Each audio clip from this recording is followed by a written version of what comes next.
Catherine POV. Natapos ang unang linggo ng klase namin, pero hanggang ngayon, di pa rin kami nagpapansinan ni Arcus. Maging yung uwian ng Wednesday ay hindi ko siya napansin. Nakita kong iba niyang classmate na nagsisibabaan na, pero si Arcus at si Ellen ay hindi ko nakita. Matamlay akong umuwi ng araw na yon at ng sumunod na araw. Hindi ko alam kung ano nangyayari sa aming dalawa, pero galit ako sa kanya. Mamayang hapon gagawin rito si Tinay sa amin.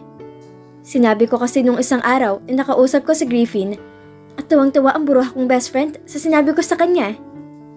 Kung katabi ko lang siya nun, puro palo ng aking braso. Napawaga ako ng mahina at tiningnan itong sinusulat ko. May assignment kasi kami sa English at tungkol sa essay kung sino nagpapaligaya sa amin.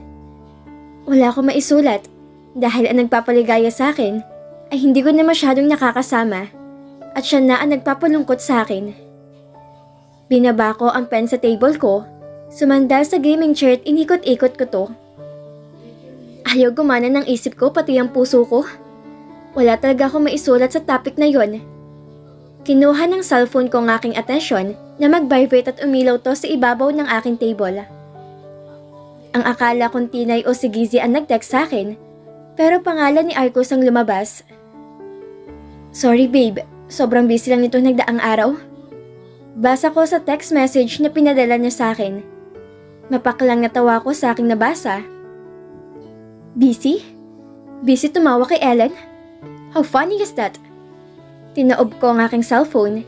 Hindi ako nag-reply sa kanya para maramdaman niya rin kung paano maghintay sa wala.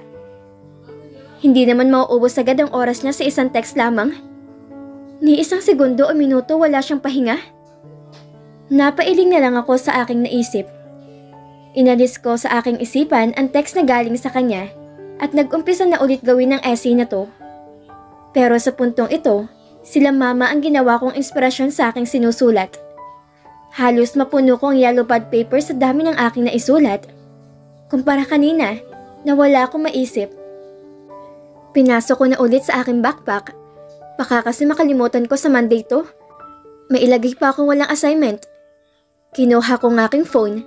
Ganun na lang aking pagkagulat. Nang 10 message mula kay Arcus ang nandoon. Pero ni isa wala akong binasa. Dinilit ko agad to dahil sa sobrang inis ko. Nakita ko rin nag-text si Gizzy sa akin. Nagtatanong siya kung may iba pa kaming assignment para sa English. Sinagot ko siya nang wala na. Paniguradong pupunta na siya sa bar na pinagtatrabahuhan niya. Sunod kong binuksan ng kay Tinay. On the way na raw siya sa amin. Naglalakad na siya sa amin. Sa amin daw siya makikimeryenda. Napailing na lang ako. Inayos ko ang buong kwarto ko. Baka kasi dito kami magkwentuhan mamaya. O pwede naman sa garden namin. Kung ako ang tatanungin, dito na lang sa kwarto. Malakas ang boses ng isang yun eh. Baka pagalitan kami ng kapitbahay namin. Bumaba na ako sa sala namin. Gumawi sa kusina upang makapaghanda na ng merienda para sa amin ni Tinay. Paniguradong gutom na yun pagkarating ko dito. Princess, Tinay is already here in the living room. Rinig ko ang tawag sa akin ni Mami. Speaking of Tinay, sabi ko na nga ba, mabilis aga maglakad ng isang yon. Buti na lang naghanda na ako ng merienda namin. Saglit lang po, Mami. Sigaw ko pabalik at inilagay na ang pitchel sa tray. Binuhat ko yon. May cookies ako nilagay at 3 ensaymada na natira kahapon. Pumunta kasi sila Mami sa mall, tapos bumili sila ng ensaymada. Pasalubong nila sa akin. Ang bilis mo talaga maglakad. Pang-aasar ko sa kanya. Kapag usapang Griffin talaga, ang bilis-bilis mo best friend. He? Let me help you with that. Ani niya sa akin at kinuha ang tray sa kama ko. Para gumaan ang tray na hawak niya, kinuha ko na lang ang pitchel na may lamang iced tea. Sa kwarto na lang tayo magkwentuhan, Tinay. Wika ko sa kanya. Tumango siya sa akin. Sige. It's look like I'm going to be noisy maybe because of what you're going to tell me. Baka batuhin tayo ng mga bato ng mga kapitbahay nyo? Sabay tawa niya na malakas. Napailing na lang ako sa kanya. Binuksan ko ang pinto ng aking kwarto at pinatuloy siya. Wow! Pinaghandaan mo talaga ha? Manghang sabi niya sa akin at nilapag ang tray sa circle table na meron ako rito. Bagong bili to? Tanong niya sa akin sa inuupahan niyang beanbag. Ilagay ko ang pitchal na hawak ko sa center table. Tumango ako sa kanya. Binili nila mami kahapon. Nakitan si mami kaya binili niya para sa kwarto ko. Umupo ako sa kabilang beanbag. Nagsalin ako ng iced tea sa mga baso namin. Sabihin mo na, Catherine, yung ikukwento mo sa akin. Kinikilig niya sabi niya sa akin at pinalo-palo niya pa na mahina ang aking braso. Teka lang naman. Awat ko sa kanya at nilayo ang kanyang kamay sa akin. Ngumisi ako sa kanya ng ubod ng laki. Nag-usap kami ng Wednesday, Tinay. Pagsisimula kong sabi sa kanya. Tapos, tanong niya sa akin at kumagat ng binuksan niyang ensaymada. Tinanong ko siya kung may kilala ba siyang Tinay Gomez. Pambitin ko sasabi sa kanya. Ay, pinutol-putol naman niya. Huwag mo nang akong bitinin, Catherine. Anong next sa sinabi niya ha? Pagtatanong niya sa akin habang umunguya, ngumisi ako sa kanya. Kinuha kong isang ensaymada at kinagatan na to. Sabi ni Tinay sa akin, Ngumaya muna ako bago ako nagpatuloy ulit magsalita. May kilala raw siyang Tinay Gomez. Dugtong na sabi niya sa akin, nakita kong kuminang ang mga mata niya dahil sa aking sinabi. Then, anong sabi niya? Tinanong ko siya kung sinong Tinay Gomez sa kanya. Kumagat ulit ako ng ensaymada na hawak ko. Ano naman sinabi niya sa'yo? Nakafocus ang kanyang tingin sa akin at naghihintay na susunod kong sasabihin. Wala. Wala? Paanong wala? Takang tanong niya sa akin at halos makita kong pagkain niya sa kanyang bibig. Yak, Tinay! Yung bibig mo puno ng ensaymada. Nguyain mo nga muna yan. Ani ko sa kanya at inabot ang baso niya. Uminom ito. Paano nga wala? Ulitan naman niyang tanong sa akin. Wala siyang sinabi eh. Tinedman na niya ako. E di kumain na siya, kaya kumain na lang din ulit ako. Dismayado kong sabi sa kanya. Nakita ko ang mukha niya. Ang kaninang kumikinang na mga mata niya ay biglang pumundi dahil sa aking sinabi. Hindi mo ba siya nakikita sa department niyo, Tinay? Pagtatanong ko sa kanya, umiling siya sa akin. Hindi ko siya matsyempohan eh. Malungkot na sabi nito. Nakaisip ako ng paraan. Sa Monday kapag nagkasabay kami kumain sa art club, ipapakita kong picture mo sa kanya. Baka may sabihin siya tungkol sa'yo. Pagpapagaan na sabi ko sa kanya, bigla kasi siyang nalungkot eh. Nakita ko na naman ang pagkinang ng mga mata niya. Talaga? Teka, may maganda ba akong picture sa'yo? Tumango ako sa kanya. Meron, yung mga selfie mo sa messenger natin. Wika ako sa kanya. Okay, ipakita mo yung maganda ko ha? Pangungulit na sabi nito, kaya umabob ako sa kanya. Oo nga pala, Tinay, may bago akong kaibigan. Pangalan niya ay Gizzy. Ipapakilala kita sa Monday kapag may free time ka ha? Ani ko sa kanya at tumango siya sa akin. Nagkwentuhan lang kami hanggang nagpasya siyang umuwi na. Hinahanap na kasi siya ni Lola Milagros. Tumawag si Lola sa bahay namin. Bye, Catherine! See you sa campus!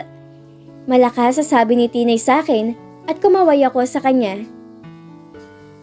Natapos ang araw ko sa pagkukwentuhan namin ni Tinay.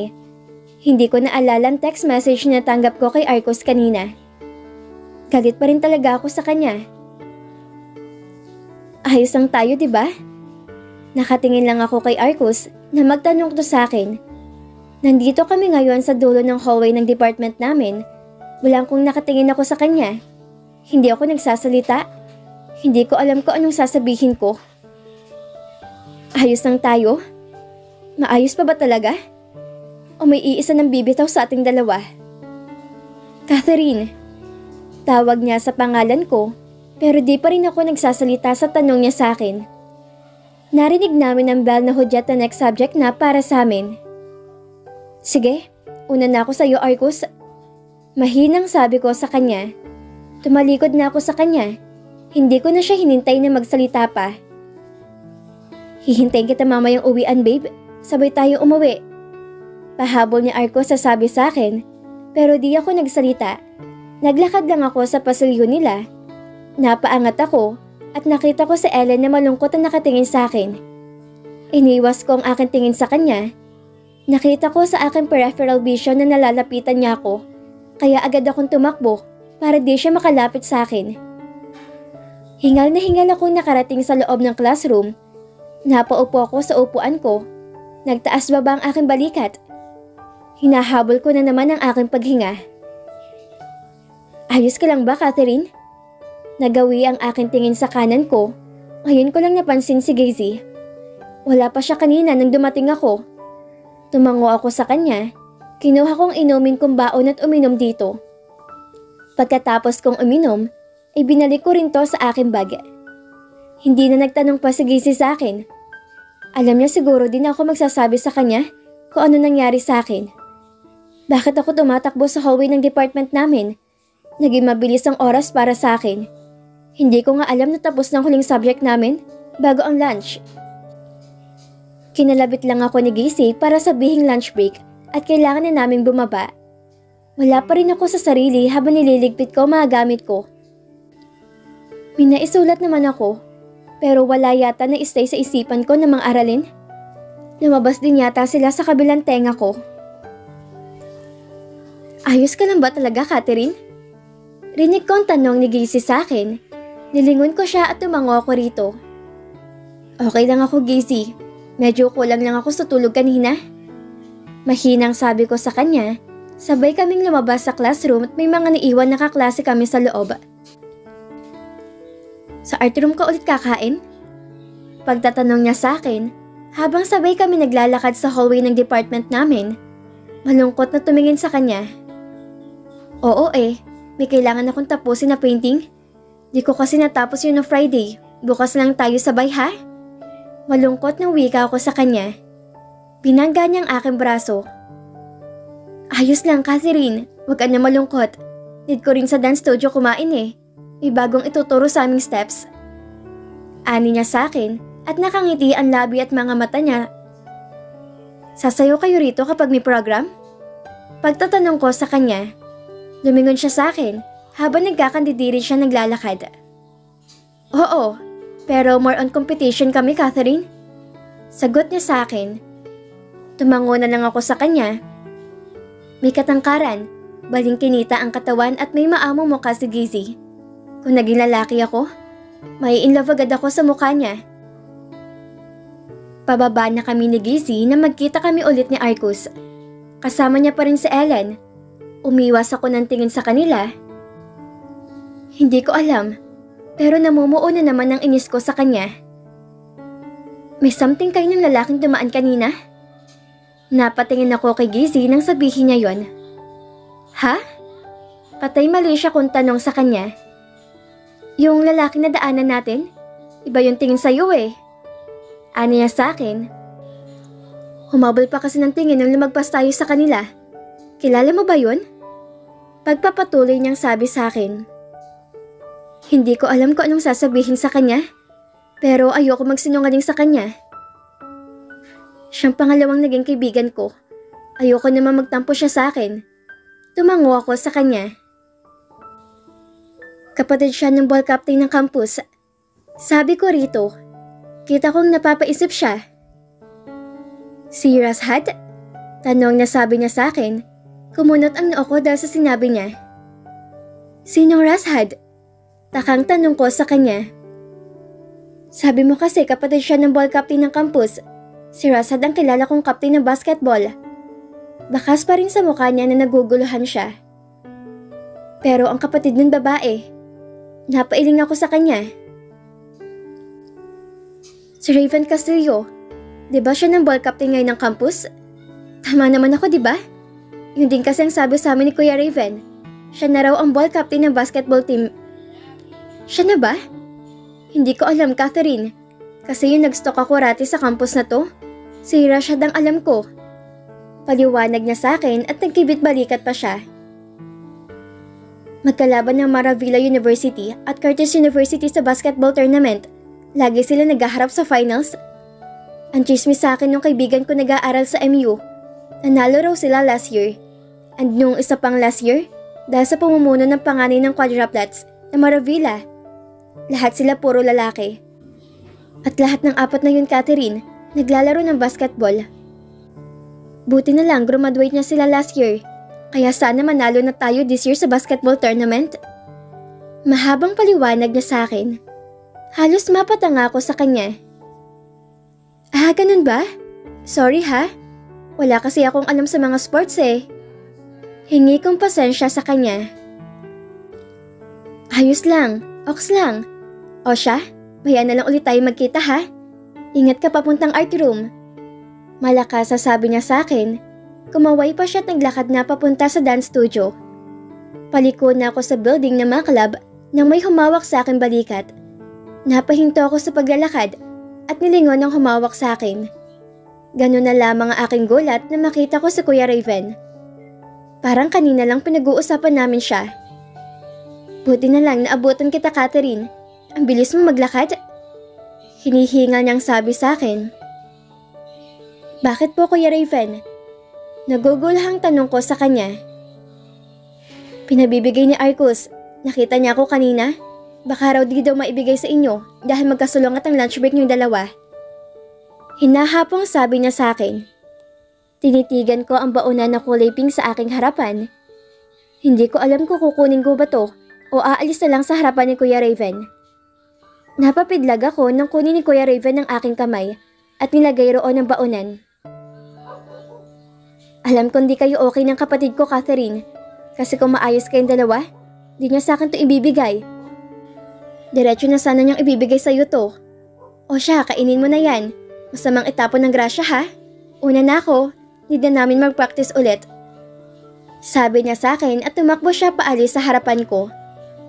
Nakamasid lang ako sa kanya hanggang mawala ang kanyang bulto sa aking paningin. Tiningnan ko ang baunan na nasa kamay ko. Anong gagawin ko rito? Galit pa rin ako sa kanya.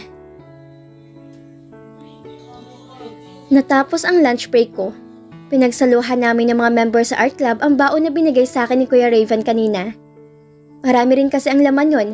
Hindi ko rin kayang ubusin ang mga pagkain na hinanda niya, kaya namahagi ako. Pinamahagi ko sa kanila. Hindi ako kumuha ni isang ulam na nandun. Nakipagkwentuhan ako kay Griffin. Sinabi ko sa kanya matalik na kaibigan ko si Tina Gomez. Yung naging friend niya sa abroad, kaya nagulat na gulat ang mga mata niya kanina. Gusto ko nga siyang asarin, pero baka mapikon. Di pa naman kami gaano close. Sa susunod na lang kapag okay na okay ng pagiging magkaibigan naming dalawa. Nauna ako nakabalik sa classroom at pagdating ko roon wala pa si Gizzy sa upuan niya. Siguro, paakit na rin ang isang yon. Nagbal na lahat-lahat, walang Gizzy na dumating. Nagtaka ako, pero baka exempted naman na siya. Sabi niya kasi kanina, may pinapractice silang sayaw. Hanggang matapos ang huling subject namin ngayong araw, walang Gizzy na dumating. Chinek ko ang aking phone. Wala si Gizzy na text sa akin, kaya ako na mismo ang nagtipa ng message para sa kanya. Gizzy, di ka pumasok sa 3 subject natin. Buti na lang walang quizzes na ganap. Nasaan ka? Message sent. Mamaya ko na lang siguro titingnan kung magre-reply siya. Sana nga lang ayos lang siya. Kinabahan tuloy ako sa kanya. Lumabas ako ng classroom namin na ako lang ang wala tuloy kasabay hanggang sa labas ng campus. Nagulat ako nang madatnan ko si Arco sa gilid ng pinto ng classroom namin. Nakapamulsa siya sa kanyang suot na black pants at nakatingin to sa akin. Kanina pa ba siya dyan? Naiilang ako sa klase ng kanyang titig kaya umiwas ako ng tingin sa kanya. Sabay na tayo. Napalunok ako dahil sa kanyang pagkakasabi. Hindi tuloy ako makatingin lalo sa kanya. Tumango ako at nauna nang naglakad. Kinain mo ba yung binigay ko? May hinang tanong niya sa akin na siyang pagtango ko. Inikot kong aking bag paharap sa akin at kinuha kong baunan na binigay ni Kuya Raven kanina. Salamat. May hinang sabi ko sa kanya at binalik ang baunan kay Arcus. Tahimik kami naglalakad hanggang makarating kami sa may waiting shed. Hindi pa rin ako umiimik sa kanya. Halos punuan ng mga jeep na dumadaan. Nakita ko may kasama ka kanina, Catherine. Yung friend mo? Anong name niya? Rinig ko ang tanong niya sa akin. Tiningnan ko lang siya at iniwas na ulit ang aking tingin. Casey Torres? Tipid na sagot ko sa kanya. Sorry kung di tayo nagkita at nagkausap last week. Marami lang ginagawa na major namin. Hindi ko makita at maramdaman ng sincere sa kanyang boses nang sabihin niya yon. Sana hindi mo na lang ko hinintay. Sana hinatid mo na lang pauwi sa Ellen Arcus. Kaya ko naman na. Yun lang ang sinabi ko sa kanya at sumakay na ako sa jeep na huminto sa harapan namin. Hindi sa Arcus sa kasunod sa akin dahil 2 tao lang ang bumaba sa jeep na iyon. Tanaw ko siya rito sa loob habang tulalang nakatingin sa jeep na sinakyan ko. Simple lang naman ang tanong ko noon, Arcus. Sino yung kasama mong kumain? Pero di na nasagot. At dito na po nagtatapos ang ikasiyam na kabanata ng ating kwento. At sana'y muli niyo po akong samahan sa mga susunod na kabanata na ibabahagi ko sa inyo. Maraming salamat po at ingat po tayong lahat.